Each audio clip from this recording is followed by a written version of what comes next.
Hello, YouTube. Today we are going to try something a little bit different, a different type of character analysis, one that I personally enjoy a lot. I like this character, and I thought it would be great to start and introduce him to you guys. Hopefully, you read about it.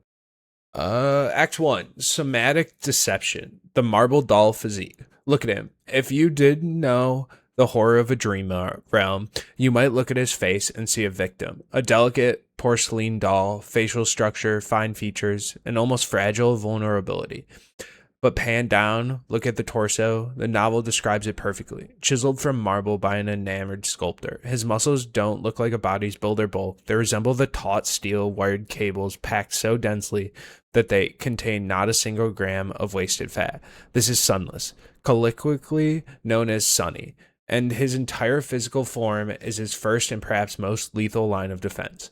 In the hyper-violent slums of the outskirts where he grew up, looking weak was a death sentence. But in the grand, terrifying heat theater of the nightmare spell, looking weak became a tactical masterpiece. His opponents routinely underestimate him, writing him off as a shorty or a fragile caster. They don't realize that before he even calls upon a single shadow to augment his strength, his base somatic density can tear through concrete. Notice the careless hair knot and the dark bandages wrapped lightly around his arms. These aren't just aesthetic choices, those wraps are visual anchors to his divine aspect. In Shadow Slave, they are a physical manifestation of the metaphysical chains binding his existence. A predator wrapped in the fragile shell, constantly walking the razor's edge between absolute supremacy and total enslavement. Act 2, The Slum Rat's Dilemma, Cynicism versus Empathy. To understand Sonny's psychological anatomy, you have to understand the Slum Rat's dilemma. Sonny is a cynic. He will tell you over and over again in his own internal monologue that he is completely selfish. He claims he is driven solely by a spiteful, venomous urge to survive. He despises grand concepts like chivalry, honor, and heroism, viewing them as foolish chains that get people killed. He once famously muttered his core philosophy: "What's wrong with being a coward? Fear keeps people alive while bravery gets them killed." But Sonny's actions consistently call him a liar. As a child starving in the gutter, he wept when he saw other children kill insects for entertainment. He possessed an innate, excruciating sensitivity to suffering that he was forced to bury under layers of armor and sarcasm just to make it to his next meal. When the nightmare spell thrust him into a position of immense power, that buried empathy bleeds through. During the grueling Antarctica campaign, when he could have easily retreated to safety, he chose to become the shield for millions of weak, forgotten refugees.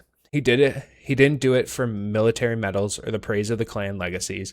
He did it because when he looked at those shivering, helpless people, he saw himself. He remembered what it felt like to be a distracted, discarded slum child with absolutely no one coming to save him.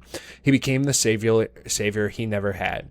The paradox of truth operating under clear conscience. Every awakened warrior is cursed with a flaw, but Sonny's flaw is a psychological masterpiece of cruelty. It's called clear conscience, and it dictates a simple, devastating rule. He cannot speak a lie. This isn't a passive restriction. If someone asks Sonny a direct question, the flaw actively compels him to answer.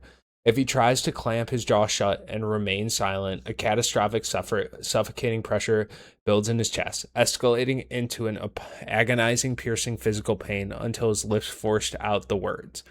In a world ruled by manipulative legacy clans and ancient scheming entities, a man who cannot lie should be a pawn. Instead, Sonny weaponized it. He became a master of linguistics and gymnastics. He realized that while he cannot speak a falsehood, he is under no obligation to reveal the whole truth. He can omit massive pieces of critical context. He can state highly misleading facts that sound like a boast but are actually a warning. He can tell truths so bizarre and unhinged that his enemies assume he's mocking them with a lie. When he forced to reveal his terrifying identity to an adversary, he delivers the absolute truth with chilling composure. I am the sin that was born from light. I'm the shadow that devours the world.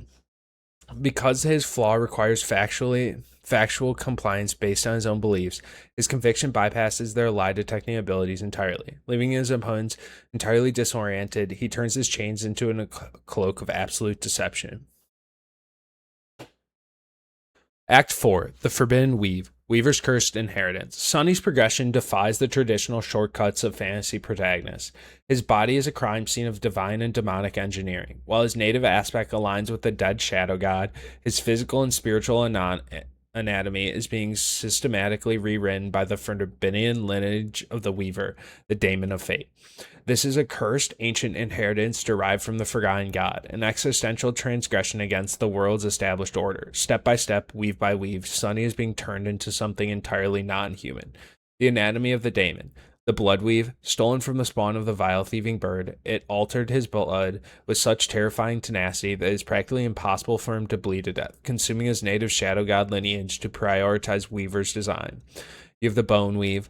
Discovered deep within the ebony tower, it's tempered his skeletal structure to withstand impacts that should shatter mountains, while hypersensitizing his fingertips to physically touch and manipulate the invisible threads of spell weave.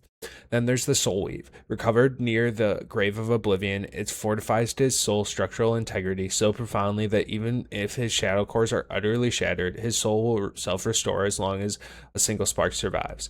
Then you have the flesh, mind, spirit, and shadow weaves.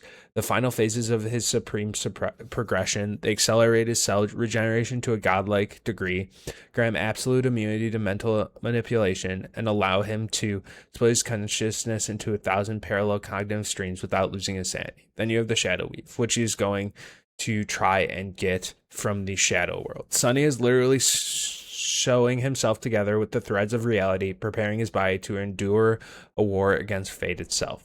Act 5, The Ghost of Fate, the Prince of Autonomy.